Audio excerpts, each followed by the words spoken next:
ناظرین، آج جس موضوع پر مجھے لب کشائی کا موقع ملا ہے وہ ہے نیکی کبھی ضائع نہیں جاتی۔ کہتے ہیں کہ ایک نیک صفت انسان نے کسی بزرگ کی مدد کی اور مدد کرنے کے بعد حالات یکسر تبدیل ہو جاتے ہیں، اور وہی نوجوان کسی جرم میں گرفتار ہو جاتا ہے اور اس کو جرم کی سزائے موت ہوتی ہے۔ شاہی افواج جو ہے اس نیک صفت جوان کو پکڑ کر بادشاہ کی عدالت میں پیش کرتی ہے، اور بادشاہ جو ہے اپنے مقررہ قانون کے مطابق اس کو سزائے موت کا حکم دیتی ہے، اور جلاد جو ہے اس نیک صفت انسان کو پکڑ کر مقتل خانے میں لے جاتا ہے۔ اور اس وقت جو اصول اور ضابطہ تھا، رسم و روایت تھا کہ لوگ سارے اس کی پھانسی کو دیکھنے کے لیے اکٹھے ہو گئے۔ جب سارے لوگ اکٹھے ہوئے تو وہ بزرگ جس کی اس نوجوان نے مدد کی تھی وہ بھی ادھر آ گیا۔ جب اس نے غور سے دیکھا کہ یہ تو وہی نوجوان ہے جس نے اس کی مدد کی، تو اس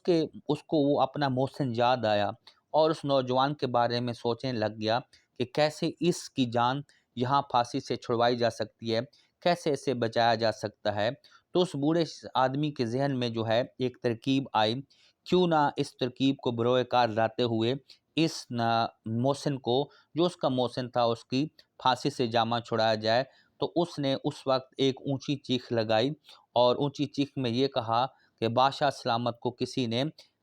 کسی نے قتل کر دیا ہے، یا بادشاہ کا انتقال ہو گیا ہے، اور ہمارا ملک جو ہے یتیم و بے آسرا ہو گیا ہے۔ اور اس طرح جب یہ آواز لگائی تو اس وقت جتنے بھی لوگ تھے وہ بادشاہ کے محل کی طرف دوڑنا شروع ہو گئے، اور جو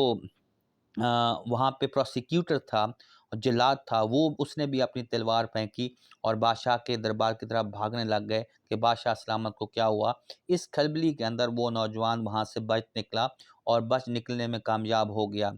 اور جب پتہ چلا کہ اس بوڑھے نے در حقیقت جھوٹ بولا تھا، بادشاہ سلامت تو ٹھیک ٹھاک ہیں، تو اس وقت شاہی فوج نے اس بوڑھے آدمی کو پکڑ لیا اور بادشاہ کے سامنے پیش کر دیا۔ اور بوڑھے آدمی نے بادشاہ سلامت سے سامنے جب بیٹھے تو اس نے کہا، بادشاہ سلامت، یہ نوجوان ایک نیک صفت انسان تھا، اور اس نے مجھے بہت بڑی نیکی کی تھی، اور میں اپنے محسن کو جو ہے اس وقت پھانسی کے تختے پر چڑھتا ہوا نہیں دیکھ سکتا تھا، اس لیے میں نے یہ جھوٹ بولا تاکہ اس کی جان بچ جائے، اور وہ بندہ صحیح ہے۔ تو بادشاہ نے اس کو معاف کر دیا، بزرگ کو، اور اس کے ساتھ ساتھ اس نوجوان کو بھی معاف کر دیا، کیونکہ